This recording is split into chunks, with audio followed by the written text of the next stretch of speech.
Tá todo mundo me ouvindo bem? Só para testar o microfone. Perfeito, então. Primeiro eu quero agradecer a presença de todo mundo que salvou na agenda o horário da minha palestra. Vou falar boa noite para quem está aqui presencialmente na Campus Party. E também dar um salve para quem está assistindo de casa, porque eu sei que está sendo transmitido. Então, vou ficar muito feliz. Ah, ali a câmera. Vou ficar muito feliz também em poder interagir com vocês em outros momentos, mesmo quem está assistindo aí online. Mas deixa eu me apresentar primeiro aqui rapidamente. Eu sou Ana Ribeiro. Deixa eu só pegar... Tem um controle? Gente, tem um controle? Controle? Só um minutinho, pegar o controle. Obrigada. Peguei o controle, agora eu consegui passar os slides, gente. Mas me apresentando, eu sou Ana Ribeiro.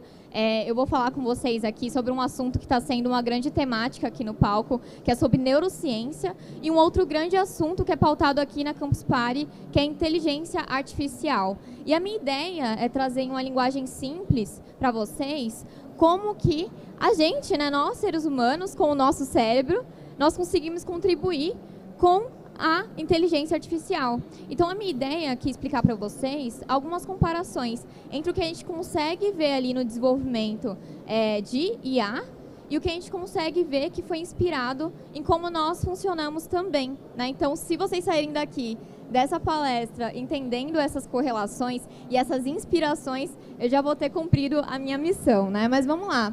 Contando um pouquinho mais da minha trajetória, eu comecei a minha trajetória, na verdade, dentro dessa área de tecnologia. Eu sou formada como técnica em informática e foi ali, nesse técnico, que eu comecei a me encantar pela área de tecnologia. Na minha época, informática era aquela grande área de tecnologia, né? Você falava informática, você já sabia de tudo. Só que hoje, com a evolução do campo, é somente uma parte, né? Um nicho do que a gente pode encontrar em tecnologia. Mas o que eu vi naquela época já foi o suficiente para eu me encantar e para eu sentir vontade de estudar ainda mais sobre tecnologia. Foi o que eu fiz. Eu entrei na graduação ali, no bacharel em Ciência e Tecnologia pela Universidade Federal do ABC. E lá eu consegui ter uma visão interdisciplinar sobre diversos conteúdos e tecnologia novamente se destacou para mim, né? Só que várias reviravoltas na vida acontecem. Eu tive a oportunidade de atuar no mercado tanto como desenvolvedora front-end, que é o que eu mais gosto. Depois eu migrei para full stack, mas parei na área de recursos humanos. O que aconteceu, né, com essa carreira dessa menina?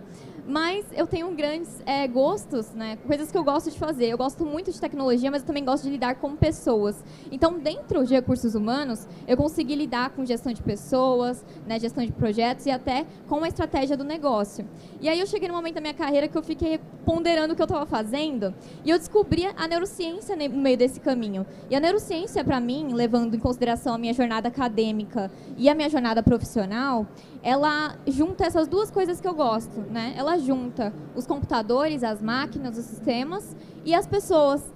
Então, conseguir estudar neurociência, para mim, foi uma abertura de caminhos que fez a minha vida fazer sentido, né? Porque eu tinha uma carreira X e fui para uma Y, e na neurociência eu consegui fazer essas correlações, né? E hoje eu continuo me especializando nessa área, eu estou terminando o bacharel, sou pesquisadora, participo de projetos de extensão também, que possuem o mesmo intuito que eu vim aqui com essa palestra, que é trazer assuntos complexos de uma forma simplificada, né? Mais para frente eu vou apresentar alguns projetos que eu faço parte e referenciar para que vocês possam acompanhar. E já vou deixando aqui um QR Code para vocês escanearem, vai direto para o meu Instagram e, consequentemente, para o meu LinkedIn e outros links aí de redes sociais que vocês podem me encontrar. Mas vamos lá para a parte que realmente importa, né? Que são os tópicos que nós vamos tratar hoje, voltado para esse tema, que é entender como que a neurociência ela inspira a inteligência artificial. Então, primeiro eu vou falar com vocês sobre um tema que não tem como fugir, porque é até meio intuitivo, né? Pela palavra, pelo termo, redes neurais. Quando eu falo redes neurais, dependendo da área que você atua, você pode lembrar de vários tipos de imagens, né? E eu vou trazer essas imagens aqui para a gente conversar. Então, eu vou trazer, né, essa pauta do que tem a ver uma coisa com a outra. Também vou trazer as diferenças entre elas, né? Porque quando eu começar a explicar para vocês, vocês vão realmente sentir uma semelhança muito grande. Mas vão ver na prática se é isso mesmo, se é tão parecido assim, né? E na terceira, eu vou falar sobre como se dá essas inspirações diretamente no nosso cérebro, tá? Acontece isso na rede neural e na gente, como que acontece? Como se dá essas inspirações? E por fim, eu vou falar um pouco do futuro. Será que tem investimento nessa área? O que a gente pode pensar ali, ter de perspectiva para os próximos anos, né? Então, primeiro falando sobre a neurociência, o que ela tem a ver com a IA? Então, primeiro eu posso destacar a própria origem das redes neurais, né, que é um tema que a gente precisa falar primeiro, quando nós vamos falar de inteligência artificial, né? Para começar, esses estudos começaram ali na década de 40, né? Para começar ainda com um neurofisiologista e um matemático. Então, essas duas pessoas ali começaram a citar alguma coisa de rede neural. E eles fizeram uma analogia que até hoje é muito presente, por isso que a gente conhece esses termos da forma que eles são, que é essa analogia entre o nosso sistema biológico, né, o nosso sistema orgânico ali, e uma rede elétrica, né? Eles estavam querendo comparar um sistema elétrico com um funcionamento humano, né? Então, essa analogia, ela abriu muitas portas, começou a criar muitos pensamentos sobre como que a gente pode fazer um sistema pensar como a gente. Então, tem tudo a ver desde a origem, né? E faz sentido a gente pensar que a neurociência, que fala muito do ser humano, né, dos mamíferos e tudo mais, tem muito a ver com a tecnologia que a gente vê hoje, porque a tecnologia está cada vez mais servindo coisas para a gente, né, então facilitando a nossa vida, mas facilitando de um jeito de como nós mesmos faríamos, né? Então, coisas que nos imitam para nos servir da melhor forma, ou seja, se aquilo pensar como eu, ele vai me atender melhor. Então, faz sentido a gente investir nesse tipo de coisa, e é o que está acontecendo, inclusive, diversas palestras aqui na Campus Party pautaram sobre esse assunto, né? Mas eu vou trazer, então, aqui algumas imagens para a gente entender o que é uma rede neural. Né? Só para conhecer um pouco mais vocês, quem aqui é da área tech já ouviu falar de rede neural como essa? Beleza, então vocês têm familiaridade com essa imagem. Mas quem que não é da área tech, quando eu falo rede neural, vocês pensam em qualquer outra coisa? Rede neural, tá, qualquer outra imagem. Show. Então, a gente tem pessoas aqui que têm uma afinidade diferente com esse tipo de conceito, né? Essa aqui que eu estou mostrando primeiro é uma rede neural que a galera de tech, né, desenvolvimento, data science, enfim, conhece muito, né? Quem já ouviu falar em algoritmos e tudo mais, que é uma rede neural que ela consegue ter algumas camadas de processamento, né? E uma rede neural, na verdade, ela é uma técnica computacional que ela consegue processar informações de uma forma parecida com o que nós fazemos organicamente. Daqui a pouco eu vou mostrar como nós fazemos organicamente para vocês entenderem, né, de uma forma mais clara. Mas o que a gente tem aqui, então, numa rede neural computacional? Uma rede neural artificial, que a gente chama, né? Em uma rede simples, a gente tem uma camada de entrada, onde, então, a gente pode imaginar algumas informações, né, os inputs entrando, né? E a gente tem as camadas intermediárias, onde vai haver, então, um processamento daquela informação, um cruzamento de informações, para que, dessa forma, a gente consiga chegar em um output, né? A gente tem uma saída sobre aquela informação que acabou de ser processada, uma informação que pode ser de qualquer origem, né? E essa rede neural, ela também pode ser ali, trabalhada na prática dentro de tech, com diversos formatos, diversas modelagens, né? Por isso que a gente fala muito de modelo de rede neural, né? A gente investe muito nisso para conseguir processar melhor as informações, trazer resultados ali mais otimizados, né, da inteligência artificial. Então, a gente também pode pensar em uma rede neural que ela seja mais profunda ainda do que a anterior que eu mostrei. E o que é uma rede neural profunda? Que a gente pode até lembrar de um termo que pode ser familiar para algumas pessoas, que é o deep learning, né? Então, uma rede neural deep, né, mais profunda, que ela consegue ter um aprendizado mais profundo e ela é mais refinada também, né? Então, eu vou até referenciar mais para frente algumas pesquisas para vocês verem como está sendo utilizado hoje, como isso evoluiu, né, o que é muito legal. Então, aqui no Deep Learning, a gente tem, né, em comparação com o que eu mostrei anteriormente, a mesma estrutura ali. A gente tem ali uma entrada, a gente tem uma camada de processamento e a gente tem uma camada de saída, né? O que muda é a quantidade ali de neurônios, né? Os neurônios artificiais, né? Que a gente consegue ter conexões entre eles e o processamento ele é feito ali de uma forma mais extensa, né? Digamos assim.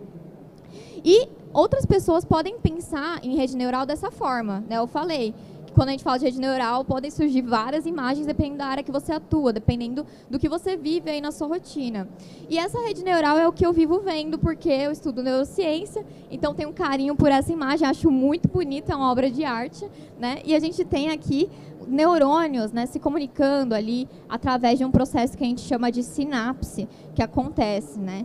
Que é esse espaço em que o neurônio ele troca, né, informações com os outros, né, na verdade. E aí, esse neurônio, entrando numa estrutura mais específica, ele pode ser pensado dessa forma. E é muito importante que a gente preste bastante atenção nessa figura, porque vai ajudar a entender o porquê que eu foquei tanto no processo das camadas das redes neurais artificiais que eu mostrei anteriormente, né? Porque aqui no neurônio, a gente tem essa imagem que também é bonita, ao meu ver, né? E temos camadas também, né? Então, a gente tem uma camada ali que poderia ser entendida, né, como uma camada, se for fazer uma analogia com a rede neural artificial, que são os dendritos, que faz parte dessa estrutura, né, que é uma célula nervosa que nós temos, né, diversas células nervosas que nós temos, e ela é entendida, então, como um terminal de recepção. Então, ela seria a nossa camada de entrada, né? Então, cada neurônio teria esses dendritos. Ali no meio, a gente tem, né, esse espaço da extensão do neurônio, que seria o sentido de propagação das informações que aquele neurônio ele recebeu, né, que poderia ser a nossa camada de processamento, que na rede neural a gente também tem, né, tanto ali na rede neural artificial simples, digamos assim, quanto no deep learning, né, que é um aprendizado mais profundo. E aqui no final a gente tem, né, em resumo, o nosso terminal do axônio, ou seja, seria a nossa camada de saída, né, então aquela informação final que vai ser passada por um outro neurônio, né, e a gente consegue pensar no fluxo dessa informação em que as informações elas vão sendo processadas ali, ela chega num limiar, né, por isso que a gente estuda muito em neurociência algo chamado de potencial de ação, e a gente tem um limiar, né, quando ela chega naquele limiar, a informação ela vai sendo propagada ao longo do neurônio até poder ser transmitida nessa região de sinapse para um próximo neurônio, né, então a gente tem esse neurônio A, que vai fazer esse primeiro trabalho, teve esse limiar, passou ali a informação para a saída e vai entrar naquele espaço de sinapse para o neurônio B, e assim vai sendo um ciclo, né? O que isso tem em comum quando a gente lembra, então, das redes neurais? Lembra que a informação também está passando, e a gente tem em redes neurais algo que se chama peso, né? A gente não chama de potencial, de ação e etc. A gente chama peso, a gente define isso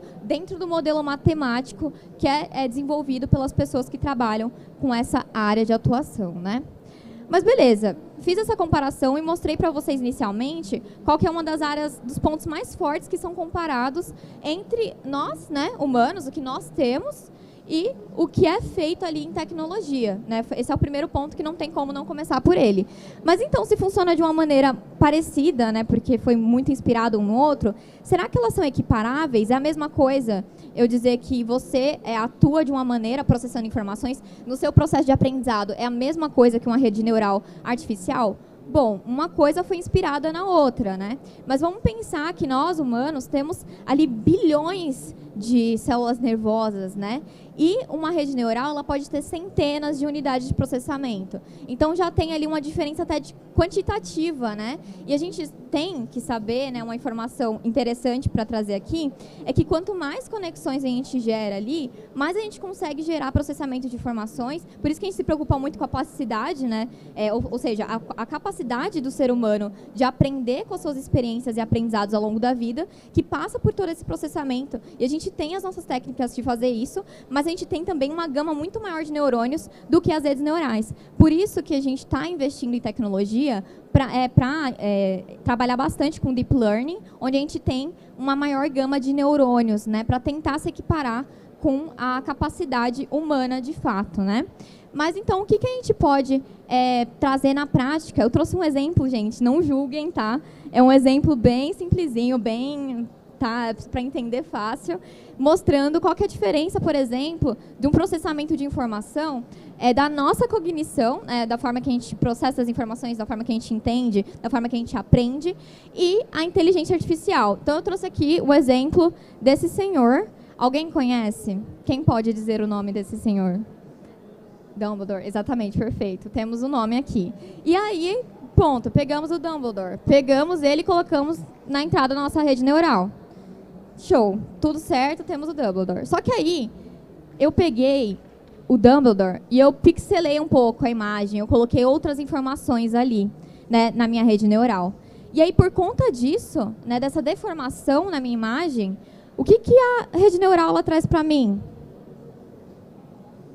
Quem que é essa pessoa que saiu no final? O Gandalf. É a mesma coisa? Tudo bem, gente, acontece confundir um com o outro, quem nunca? Mas o que eu quero trazer com esse exemplo, né? Tudo bem que eu até perdoaria a rede neural por isso, mas eu trouxe o que com esse exemplo? Que teve uma deformação naquela imagem. E a rede neural, principalmente a rede neural simples, ela teve uma dificuldade de identificar aquela imagem e trazer um resultado assertivo para a gente, né? Por conta de uma deformação, né? E por que isso acontece?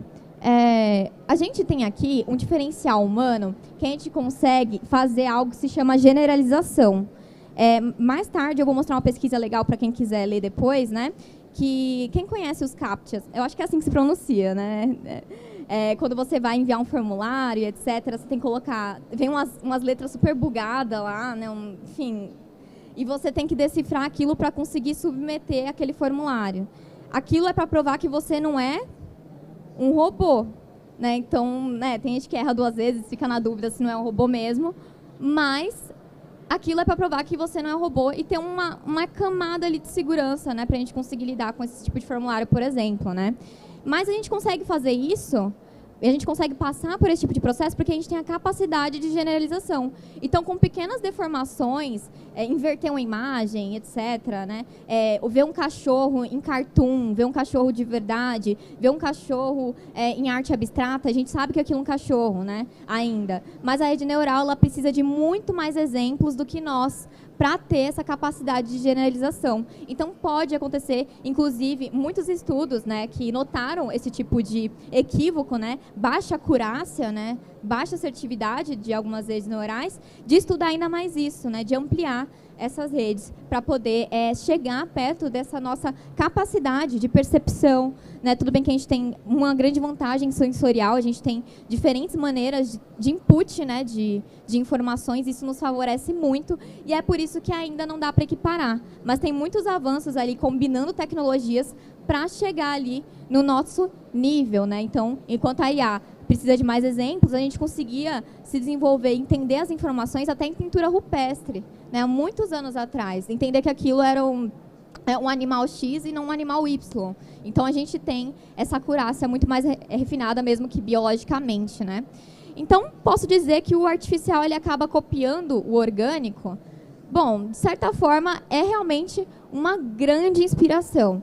E como que isso acontece principalmente, né? Será que tem alguma área que eu posso destacar para vocês, principalmente para quem tem interesse em tecnologia, mas talvez também tenham abertura para aprender sobre outras áreas, como, por exemplo, neurociência? Eu posso apontar essa área como uma das grandes áreas de estudo para vocês conhecerem e fazerem essas correlações entre uma área e outra, né? Eu trouxe uma imagem aqui, não sei se vai dar para ler muito bem, mas tem a imagem do cérebro destacando onde ficam essas regiões, né?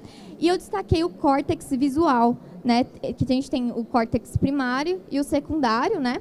Mas, no geral, o córtex primário ele é responsável pelo processamento da informação visual. E a gente tem uma capacidade incrível de processar a informação que a gente nem percebe que a gente está fazendo isso, mas quando você olha para um objeto, você está identificando as cores daquele objeto, a textura daquele objeto, o tamanho daquele objeto, a velocidade daquele objeto. Será que você para pensar que você está pensando em tudo isso para entender o que é aquilo? Porque a gente faz isso, né? O nosso córtex, ele faz isso. E é um grande desafio para uma rede neural conseguir fazer essa composição, né, do que ela está olhando e conseguir generalizar quando ela vê algumas modificações, né? E o córtex ele tem um grande papel nisso, porque o secundário, né, ele interpreta essas informações recebidas de uma forma muito ágil, até porque ela é favorecida por essa grande gama de neurônios, né? Então ele traz, né, ele traduz, né, tudo isso para a gente e ainda a gente usufrui de muitos outros sentidos, né? A parte sensorial que nós temos, né? E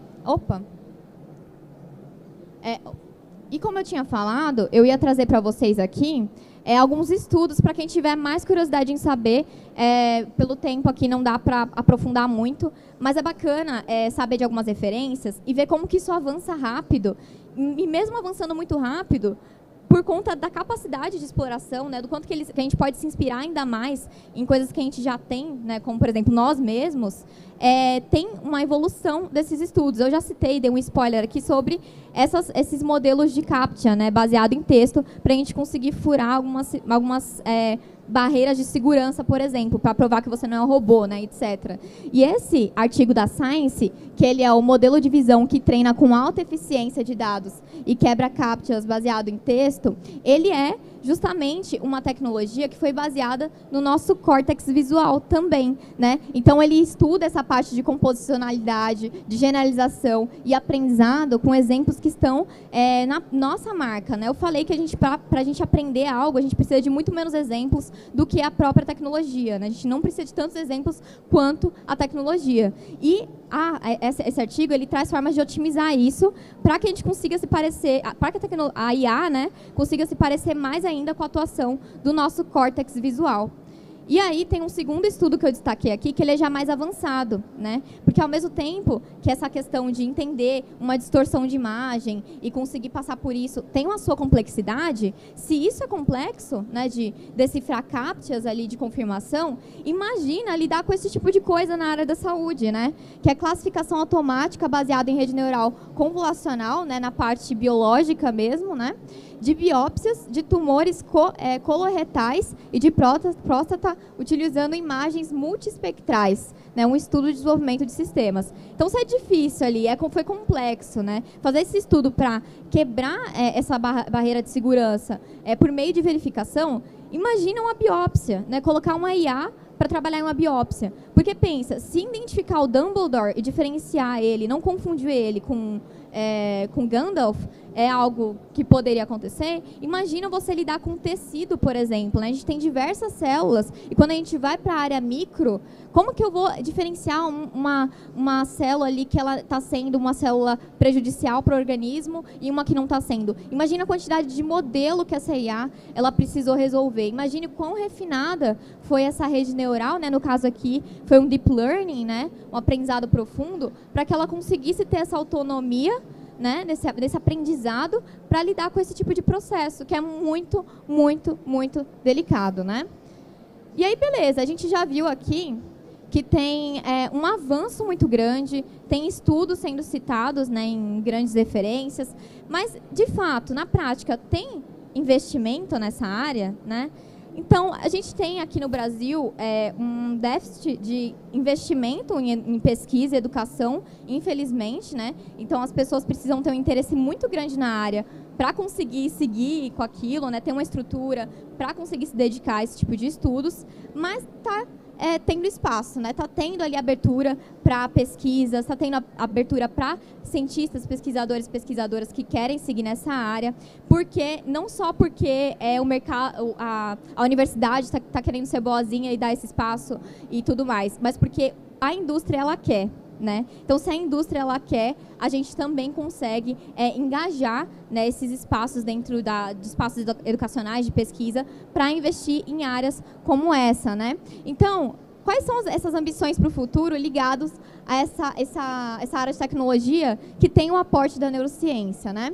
Tem algumas que eu separei aqui para elencar, que a área da saúde e segurança, marketing, produção, a produção que pode ser, por exemplo, de agricultura, produção automotiva e etc., e educação, elas se destacam nessa área de estudo que interliga, né, tem essa intersecção entre a tecnologia, né, inteligência artificial, e a neurociência. Então, a gente tem aqui que na saúde, eu trouxe até um exemplo para vocês, né? Tem procedimentos extremamente delicados, que precisa de verificação para ver se aquele problema é realmente aquilo que o paciente está passando, e a neurociência ela quer apoiar isso, né, para que essa tecnologia ela consiga ser mais assertiva, que ela tenha uma acurácia muito maior, por isso tem um investimento muito grande na parte de redes neurais. De segurança, né? Eu falei esse exemplo ali de formulários, etc., mas a gente também pode pensar na questão de identificação facial, né? Tem esse processo de segurança que alguns países já utilizam, inclusive, de ter no metrô, né? Identificar a pessoa, de conseguir identificar alguns padrões, né?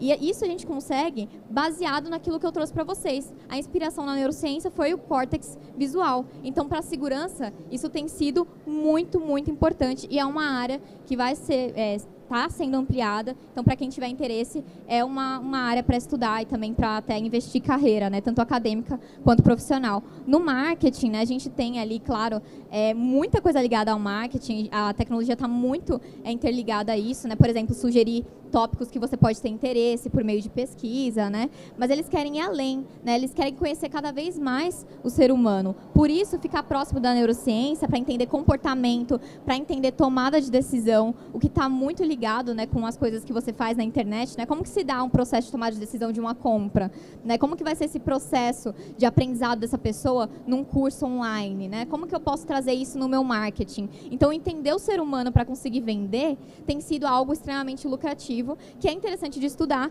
mas para abrir esse espaço de investimento em educação, pesquisa, etc., a indústria ela também está bem interessada nisso, né? Produção, a gente consegue pensar na agricultura, por exemplo, em carros autônomos passando para colher trigo e etc., né? Como que é possível fazer isso, identificando qual que é o caminho, o que é trigo, o que não é, que tipo de intervenção está aparecendo ali, tendo diferenciação de imagem. Córtex visual também tem sido uma grande área de estudo nessa parte também. E na educação, nem se fala, né? A gente precisa trazer estudo ali de redes neurais, tanto para quem é de tecnologia, mas também para quem é da neurociência, para a gente estudar como que está tendo essa contribuição entre essas duas áreas, né? E no desenvolvimento, porque a forma que a gente lida com o entendimento dos neurônios está totalmente interligada com o nosso aprendizado também, né? Então, meu tempo está curto, eu dei uma super resumida aqui no final. Como eu falei, são assuntos de muita amplitude, né? Dá para trazer muitas pesquisas aqui. Eu dei uma corrida aqui no final só para não deixar de citar alguns exemplos, algumas áreas que estão ganhando muito investimento agora. Mas eu também quero deixar aqui o meu contato, né, para quem tiver interesse nesse tipo de assunto e para quem também quiser acompanhar um pouco do meu trabalho, tanto na parte acadêmica quanto no mercado de trabalho mesmo, na área profissional. Então, eu vou deixar meu LinkedIn, que é Ana Ribeiro, e eu tenho um Instagram público, que eu fiz recentemente, em que eu compartilho alguns conteúdos que eu produzo, né, alguns projetos que eu participo. Vocês podem acessar através desse QR Code, né, ou digitar no Instagram Corres de Ana. E se vocês tiverem interesse ainda mais, tanto na área de tech quanto na área de neurociência, eu vou só fazer um jabazinho de uns 3 projetos que eu participo, que um é o Data Girls, na verdade é uma comunidade muito, muito legal, né, de data science para mulheres, então a gente consegue dar um apoio, né, como comunidade ali dentro, mas também ensinar umas às outras coisas técnicas, né, e também desenvolvimento para carreira no mercado, compartilhamento de vagas, etc. Se souberem de alguém que tem interesse nessa área e precisa, né, dessa rede, a gente está sempre muito aberta, né, o Data Girls. Também tem o Neurocast, que é o podcast da minha universidade, da UFABC. Lá eu produzo conteúdo nesse podcast e os temas são diversos, né? A neurociência a gente consegue correlacionar com muita coisa, né? E por isso, cada tópico de cada episódio, vocês vão sentindo mais curiosidade sobre o assunto. E, de novo, o nosso intuito é trazer ciência, né, tecnologia, tudo isso de uma maneira simplificada, uma linguagem que você consiga entender, que você consiga compartilhar com as pessoas ao seu redor e que ela consiga entender aquilo que é o mais importante, né? Menos termos hipertécnicos e mais aprendizado. Então, o Neurocast fica aí o nosso jabá. E, por último, né, o projeto do Fórmula SAE, né, que é um projeto que a gente criou também para mulheres. Muitas universidades aí, elas trabalham com o desenvolvimento de carros de Fórmula 1 a nível universitário e é um projeto extremamente interdisciplinar. Por exemplo, na UFABC nem tem engenharia mecânica e a gente consegue juntar pessoas de biologia, neurociência, aeroespacial e etc. para construir um carro. Então, a gente criou esse projeto específico para mulheres, né, em que mulheres de todo o Brasil que participam ou já participaram dessas equipes podem fazer parte e desenvolver pesquisas com a gente, participar de eventos, ter trocas, ganhar apoio. Então, tudo isso a gente também desenvolve dentro desse projeto. E no Corre de Ana, vocês conseguem acompanhar alguns conteúdos e palestras e eventos que eu também participo. Mas é isso, gente. Foi um pouco corrido, passei por cima de alguns tópicos que são muito, muito profundos, mas espero poder ter outras oportunidades de compartilhar conteúdos com vocês. Novamente, agradeço quem tomou um tempinho para vir aqui assistir, né? Sei que tem tanto assunto legal aqui na Campus Party. Obrigada por terem escolhido aqui. Agradeço quem está me vendo aí de casa. Um beijo para meu pai Paulo, minha mãe, Dona Edi, que falaram que eu estar me acompanhando. E é isso, gente. Fico à disposição para perguntas. Vou estar rodando na Campus Party, vou ficar aqui com vocês também ao longo do evento. Quem quiser conversar, fico à disposição, tá bom? Obrigada, gente. Muito obrigada, Ana. Essa é a nossa última palestra da noite, então eu vou dar alguns minutinhos de perguntas e respostas. Nossa, que chique. Não sabia que era a última. Boa noite. Boa noite. Eu vou fazer duas perguntas. Alô?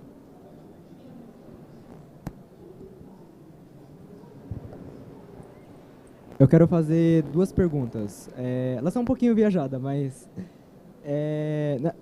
no dia de hoje, eu participei de várias palestras falando sobre neurociência e integrações, né? E uma delas fala sobre upload da mente para o computador.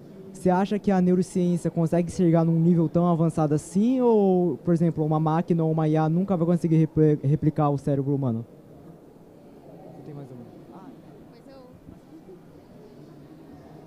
Bom, você quer me matar. Brincadeira. Não, essa pergunta é muito interessante, porque quando a gente fala de neurociência e traz a tecnologia, a gente pensa em tanto filme de ficção, né? Nossa! E isso é muito legal, né? Porque a gente consegue realmente pensar em muitas possibilidades para a neurociência. Só que essa pergunta que você fez para mim, de upload da mente e tudo mais, tem até uma matéria que a gente estuda dentro da neurociência, que é filosofia da mente. E a filosofia da mente, ela lida até com as questões de crença, né? O que é o pensamento? O que é a experiência? Onde fica? Será, por exemplo, tem reflexões que são, né, bem profundas. Se você morrer, dá para transferir a sua mente para outra pessoa ou para uma máquina? Justamente isso que a gente pensa. Então, é mais do que pensar em como desenvolver, mas também entra num complexo do que é a mente, o que é o pensamento, onde fica, onde acaba, né? Então, né? É bem profundo. Mas o que eu posso dizer para você é que a gente consegue replicar comportamentos humanos e a forma de pensar humanamente, né, como a gente faz naturalmente para a máquina. Né? A gente consegue reproduzir isso já hoje, né? A gente consegue quebrar essa barreira de desenvolvimento. Então, tem sido uma linha de estudo muito grande trazer o comportamental, né, para a tecnologia, né? Então, isso é possível, sim. Agora, por exemplo, toda experiência de vida, fazer o upload e tudo mais, é uma questão que mexe com crenças, questões éticas, algumas barreiras ali que a gente precisa ver. Eu acredito que tudo é possível ainda, com estudos. A gente vê cada coisa hoje que anos atrás não estava acontecendo, mas é uma incógnita ainda. Não sei te responder com clareza, mas continuo com eu tenho essa mesma curiosidade que você. Olha, acho que a segunda questão vai matar você mais ainda, mas é sobre... Você conhece o paradoxo do barco de Teseu? Paradoxo do barco de Teseu. É um paradoxo que fala, por exemplo, esqueci, qual é o nome do cara que... Não, como que é? Veleja barco, por exemplo. Você entendeu? Isso. Aí, por exemplo, o barco dele, ele vai trocando as tábuas de tempos em tempos, e ele guarda essas tábuas. Tipo, sei lá, no final de 10 anos, ele já trocou o barco inteiro, e com as tábuas que ele guardou, ele consegue fazer outro barco. Qual que seria o verdadeiro barco de Teseu? O novo ou o velho com as tábuas trocadas? Aí eu ia perguntar, né, se fosse possível esse upload, qual que seria a verdadeira pessoa? A que foi clonada ou a orgânica? É quase um trava-língua que você colocou aqui. Não, tudo bem. É isso mesmo, né? Oi? Tema de TCC. Tá me dando ideias. Chamar para o podcast para a gente pensar sobre isso. Mas o que acontece é que, de novo, né, quando você pensa em clonagem também é um tema que a gente estuda muito, de novo, em filosofia da mente. A gente precisa saber, né, o que é a mente, onde fica a mente, onde a mente acaba, para a gente conseguir tomar esse tipo de conclusão. Né? Então, não tem uma resposta assim, muito baseada na neurociência para trazer, por exemplo, sobre esse caso. Eu não conhecia, foi a primeira vez que eu me deparei com isso. Depois a gente conversa, inclusive, para entender essas referências, né? Porque eu acho que é uma reflexão importante, mas, de novo, cai nesse limbo, né? Porque mesmo que eu te dê uma resposta, agora você vai falar, nossa, mas eu não acredito que seja assim. Né? Então, a neurociência, por mais que ela tenha muito essa questão de estudo biológico, adaptações e inspirações da tecnologia, ainda tem essa questão, quando você fala em transferir algo para algum lugar, né, a gente precisa pensar o que é aquilo, né, e como que vai fazer sentido para você as respostas. Então, é muito, muito amplo, né? Mas a gente conversa sobre isso, estou interessada em saber.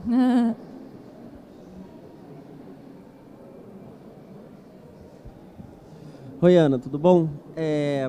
Eu acho que, para complementar até um pouco mais desses assuntos que ele estava falando, eu acho que um ponto que é muito importante da gente falar é justamente na ética quando a gente está aplicando tudo nisso, né? Então, assim, por exemplo, se a gente treinar um algoritmo errado, a gente pode fazer com que ele treine, por exemplo, e tenha um comportamento racista, quando ele vai categorizar e colocar algumas dessas coisas. E aí, como você estava falando muito dessa matéria de filosofia da mente também, de como que a gente pode fazer, você tem alguns estudos ou umas referências que seriam legais justamente nesse conceito mais voltado para a ética, ou algum podcast, algum conteúdo que seja interessante em cima disso? Eu achei ótimo, porque são reflexões muito profundas, né? Acho que tem estudos casos muito específicos que a gente pode trazer, mas eu posso citar um professor e um podcast, que é muito bom também, né? Além do Neurocast, que eu já fiz o meu jabá, que é a prioridade. Tem o professor André Cravo, que ele é um professor da Universidade Federal do ABC, que é um professor, assim, muito bom. Ele é grande referência nessa área de estudo, né? Inclusive ele dá essa própria disciplina. Você vai encontrar estudos dele nacionais, internacionais, e vai trazer essas reflexões, né? Então sempre vai cair nesse ramo de ética, de como que vai ser para cada pessoa, enfim. E por isso que eu indico muitos materiais dele. Então é André Cravo, da UFABC, vocês vão conseguir encontrar esse tipo de conteúdo. Tem um podcast muito bom que fala sobre esse tipo de assunto, e esse podcast é muito viajado também, então quem gosta do assunto e gosta de fazer essas perguntas, né é Naruhodô, e vocês podem escutar esse podcast, que ele é muito bom. Tem pessoas, assim, com conhecimento muito amplo dentro dessa área e que conseguem trazer justamente abordagens parecidas com o que eu trouxe, né? Claro que em níveis muito, muito profundos ao longo dos episódios, que é trazer em uma linguagem simples, coisas complexas e que consiga ser resumida ali em coisas que a gente consiga ver na prática, né? Indicando pesquisas, etc. Então, eu indicaria, né, esse professor, que é muito bom, e esse podcast que é Naruhodô, em que a gente consegue viajar mais nesse assunto e ter pessoas que são referência na área falando sobre isso. Muito obrigada, Ana, pela sua participação. Muito obrigada, pessoal, pela presença.